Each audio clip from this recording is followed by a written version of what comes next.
ತುಮಕೂರು ಲೋಕಸಭೆ ಕ್ಷೇತ್ರದಲ್ಲಿ ಹೆಚ್ಚಾಯಿತು ticket fight. ಸ್ಥಳೀಯ ವರ್ಸಸ್ ಹೊರಗಿನ ಅಭ್ಯರ್ಥಿ ನಡುವೆ ಕಾದಾಟ ನಡೀತಾ ಇದೆ.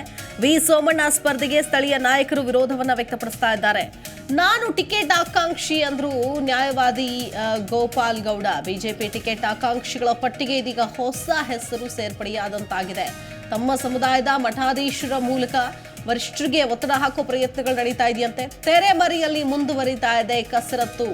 ಒಕ್ಕಲಿಗ ಸಮುದಾಯ ಮುಖಂಡ ಹಾಗೂ ಬಿಜೆಪಿ ಜಿಲ್ಲಾ ಉಪಾಧ್ಯಕ್ಷರಾಗಿ ಕೆಲಸ ಮಾಡಿದ್ದಾರೆ ಗೋಪಾಲ್ ಗೌಡ. ಸದ್ದು ಗದ್ದಲ ಇಲ್ಲದೆ ಟಿಕೆಟ್ಗಾಗಿ ಲಾಭಿ ಮಾಡ್ತಾ ಇದ್ದಾರೆ. ಪಕ್ಷದಲ್ಲಿ ಹುಬ್ಬೇರುವಂದ್ರೆ ಈಗಾಗಲೇ ನೋಡಿ, ಈಗ ಇರುವಂತ ಸೋಮಣ್ಣ ಅವರ ವಿಚಾರಕ್ಕೇನೆ ಸಾಕಷ್ಟು ವಿರೋಧ ವ್ಯಕ್ತವಾಗ್ತಾ ಇದೆ. ಈ ನಿಟ್ಟಿನಲ್ಲಿ ಇವರು ಕೂಡ ನಾನು ಆಕಾಂಕ್ಷಿ ಅಂತಿದ್ದಾರೆ. 25 ವರ್ಷದಿಂದ ಬಿಜೆಪಿ ಪಕ್ಷಕ್ಕೆ ದುಡಿದಿದ್ದೀನಿ, ಪಕ್ಷ ಕಟ್ಟಿ ಬೆಳೆಸಿದ್ದೇನೆ. ಪಕ್ಷಕ್ಕಾಗಿ ದುಡಿದ ಸ್ಥಳೀಯ ಕಾರ್ಯಕರ್ತರಿಗೆ ಟಿಕೆಟ್ ಕೊಡಿ. ಸೋಮಣ್ಣ ಅಂತಲ್ಲ, ಹೊರಗಿನವರು ಬರೋದು ಬೇಡ ಅನ್ನೋದು ನಮ್ಮ ಆಶಯ ಅಂತಿದ್ದಾರೆ. ನಾನು ಕಳೆದ 25 ವರ್ಷಗಳಿಂದ ಪಕ್ಷದಲ್ಲಿ ನಿಷ್ಠಾವಂತ ಕಾರ್ಯಕರ್ತನ ಕೆಲಸ ಮಾಡಿದ್ದೇನೆ. ವಿವಿಧ ಜವಾಬ್ದಾರಿಗಳನ್ನು ನಾನು ನಿಭಾಯಿಸಿದ್ದೇನೆ. 3 ಬಾರಿ ಜಿಲ್ಲಾ ಉಪಾಧ್ಯಕ್ಷನಾಗಿ, 1 ಬಾರಿ ರಾಜ್ಯ ಕಾರ್ಯಕಾರಿಣಿ ಸದಸ್ಯನಾಗಿ, ಹಿರಿಯ ಪ್ರಕೋಷ್ಠದ ರಾಜ್ಯ ಸಮಿತಿ ಸದಸ್ಯನಾಗಿ, ಹೀಗೆ ಹಲವಾರು ಹುದ್ದೆಗಳನ್ನು ನಾನು ಪಕ್ಷದಲ್ಲಿ ನಿಭಾಯಿಸಿದ್ದೇನೆ. 2009ರಲ್ಲಿ ನಡೆದಂಥ ಸ್ಥಳೀಯ ಸಂಸ್ಥೆಗಳ ಚುನಾವಣೆಯಲ್ಲಿ ನಾನು ಭಾಜಪದ ಅಧಿಕೃತ ಅಭ್ಯರ್ಥಿಯಾಗಿ ಸ್ಪರ್ಧಿಸಿದ್ದೆ. ಆದರೆ ಆಗ ಕಾಂಗ್ರೆಸ್ ಮತ್ತು JDS ಒಂದಾಗಿ ನೇರ ಸ್ಪರ್ಧೆ ಆದ ಕಾರಣ ನಾನು ಪರಾಭವಗೊಳ್ಳಬೇಕಾಗಿ ಬಂತು. ಅದಾದ ನಂತರವೂ ಸಹ ನಾನು ಪಕ್ಷದ ಎಲ್ಲ ಚಟುವಟಿಕೆಗಳಲ್ಲಿ ತೊಡಗಿಸ್ಕೊಂಡು ನಾನು ಕೆಲಸ ಮಾಡ್ತಾ ಇದ್ದೇನೆ. ನನ್ನ ಪಕ್ಷದ ಸಿದ್ಧಾಂತಗಳಿಗೆ ಮತ್ತು ನನ್ನ ಪಕ್ಷದ ಧ್ಯೇಯ ಏನಿದೆ ಅದೆಲ್ಲದಕ್ಕೂ ಸಹ ನಾವು ಬದ್ಧರಾಗಿ ಕೆಲಸ ಮಾಡ್ಕೊಂಡು ಬಂದಿದ್ದೇವೆ ಇಲ್ಲಿಯವರೆಗೂ. ಹಾಗಾಗಿ ನಾನು ಸಹ ಭಾಳ ಹಿಂದೆನೇ ನಾನು ಅಭ್ಯರ್ಥಿ ಆಗಬೇಕಾಗಿತ್ತು. ಕಾರಣಾಂತರಗಳಿಂದ ನಾನು ಅಭ್ಯರ್ಥಿ ಆಗೋಕ್ಕಾಗಲಿಲ್ಲ.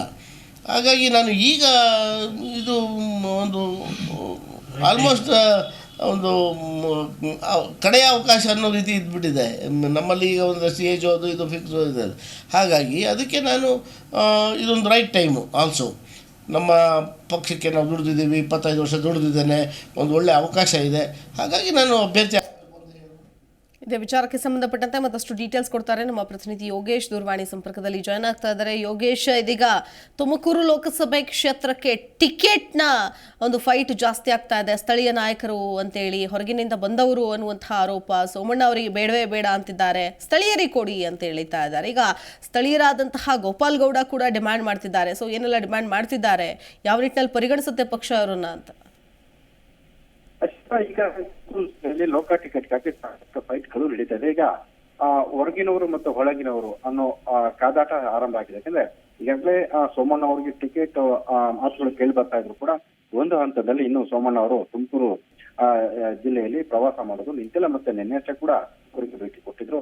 ಸಿದ್ಧಗಂಗಾ ಶ್ರೀಗಳು ಮತ್ತೆ ಸೊರಟಗೆರೆಯ ಮಠಕ್ಕೆ ಭೇಟಿ ಕೊಟ್ಟು ಆಶೀರ್ವಾದ ಪಡೆದ್ರು. ಅದಾದ ನಂತರ ಮಾಧ್ಯಮದ ಕುರಿತು ಮಾತಾಡಿದ್ರು. ಇದ್ರ ನಡುವೆ ಸಿದ್ಧಗಂಗಾ ಶಿಕ್ಷಣ ಆಸ್ಪತ್ರೆಯ ನಿರ್ದೇಶಕರು ಮತ್ತೆ ಜಿಲ್ಲಾ ಬಿಜೆಪಿ ಖಜಾಂಚಿ ಆದಂತಹ ಡಾಕ್ಟರ್ ಪರಮೇಶ್ವರ್ ಕೂಡ ನಾನು ಕೂಡ ಆಕಾಂಕ್ಷಿ ಅನ್ನೋ ಮಾತನ್ನ ಹೇಳ್ಕೊಂಡಿದ್ದು.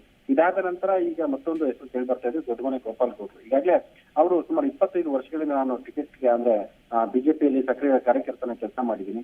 ಇದ್ರ ಜೊತೆಗೆ ನಾನು ಹೊರಗಿನವರಿಗೆ ಟಿಕೆಟ್ ಕೊಡಬೇಡಿ ನಾನು ಹೇಳ್ತಿಲ್ಲ. ಅಂದ್ರೆ ಹೊರಗಿನವ್ರಿಗಿಂತ ಇಲ್ಲಿ ಸ್ಥಳೀಯರಿಗೆ ಟಿಕೆಟ್ ಕೊಟ್ರೆ ಸ್ಥಳೀಯವಾಗಿ ಎಷ್ಟು ಗೊತ್ತಿರುತ್ತೆ, ಹಾಗಾಗಿ ಅದು ಇಲ್ಲಿ ಅನುಕೂಲ ಆಗುತ್ತೆ. ಮತ್ತೆ ಕಾರ್ಯಕರ್ತರಿಗೆ ಹೊರಗಿನವರನ್ನು ತಂದು ಅನಗತ್ಯವಾಗಿ ಹೇರೋ ಬದಲು ಇಲ್ಲಿಯ ಸ್ಥಳೀಯರಿಗೆ ಟಿಕೆಟ್ ಕೊಟ್ಟು ಒಂದಷ್ಟು ಮತ್ತೆ ಈ ಒಂದು ಕ್ಷೇತ್ರದ ಅಭಿವೃದ್ಧಿಗೆ ಕಾರಣ ಅದಕ್ಕೆ ಹೆಚ್ಚಿನ ಬಲ ಕೊಡಬೇಕು ಅಂತ ಕಾರ್ಯಕರ್ತರಲ್ಲಿ ಮತ್ತೆ ನಮ್ಮ ಪಕ್ಷದ ಮುಖಂಡರಲ್ಲಿ ಮನವಿಯನ್ನು ಮಾಡಿದ್ದಾರೆ.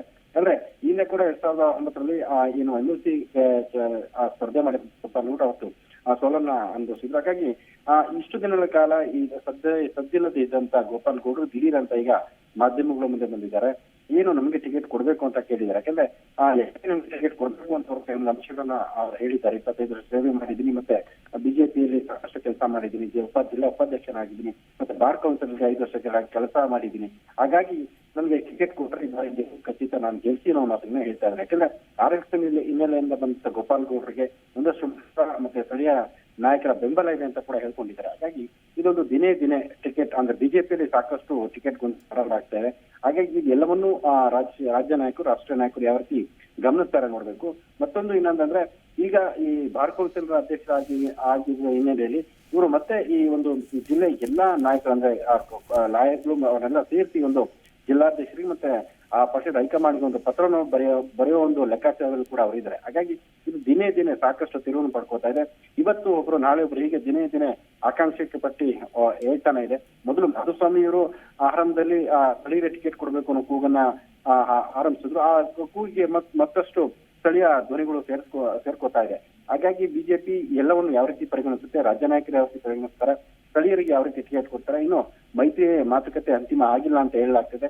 ಮೈತ್ರಿ ಅಂತಿಮ ಮಾತುಕತೆ ಆದ್ರೆ ಯಾರಿಗೆ ಟಿಕೆಟ್ ಸಿಗುತ್ತೆ ಅನ್ನೋದು ಕೂಡ ಗೊತ್ತಾಗುತ್ತೆ. ಇತ್ತ ಏನು ಜೆಡಿಎಸ್ ಕೂಡ ನಮಗೆ ಟಿಕೆಟ್ ಕೊಡಬೇಕು ಅಂತ ಬೇಡಿಕೆನ ಕೂಡ ಇಟ್ಟಿದ್ದಾರೆ. ಹಾಗಾಗಿ ಎಲ್ಲವೂ ದಿನೇ ದಿನೇ ಕಂಟೆಂಟ್ ಆಗ್ತಿರೋದ್ರಿಂದ ಯಾವ ರೀತಿ ಇವರು ನಿವಾರಿಸ್ತಾರೆ, ಸ್ಥಳೀಯರು ಇರ್ತಕ್ಕಂಥ ಮತ್ತೆ ಏನು ಟಿಕೆಟ್ ಇರೋ ಗೊಂದಲ ನಿವಾರಿಸ್ತಾರೆ, ಕಾರ್ಯಕರ್ತರಿಗೆ ಯಾವ ರೀತಿ ಶಕ್ತಿನ ತುಂಬ್ತಾರೆ, ಕಾರ್ಯಕರ್ತರಿಗೆ ಚೆದ್ರು ಹೋಗ್ಬೇಕಂತ ಯಾವ ರೀತಿ ಹಿಡಿದಿಟ್ಕೊಳ್ಳೋ ಕೆಲಸ ಬಿಜೆಪಿ ಮಾಡುತ್ತೆ ಅಂತ ಕಾದ್ ನೋಡ್ಬೇಕಿದೆ ಶಿಲ್ಪ. ಓಕೆ, ಧನ್ಯವಾದ ಯೋಗೇಶ್ ಡೀಟೇಲ್ಸ್ಗಾಗಿ. ಜಿ ಕನ್ನಡ ನ್ಯೂಸ್ ಈಗ ನಿಮ್ಮ ಮನೆಯಲ್ಲೇ ನೋಡಿ. ಎಲ್ಲ ಕೇಬಲ್ಗಳಲ್ಲಿ ಈಗ ಲಭ್ಯ. Sun Direct 292, Jio TV 1334, U digital 162, City cable 51, GTPL 17, Abhishek cables 821, Rock Line telecommunication 51, Shri Basaveshwara number 60, Vinayaka digital number 53, in digital number 896ರಲ್ಲಿ. ನಿಮ್ಮಿಸ್ತದ ಜಿ ಕನ್ನಡ ನ್ಯೂಸ್ ನೋಡಿ ಆನಂದಿಸಿ.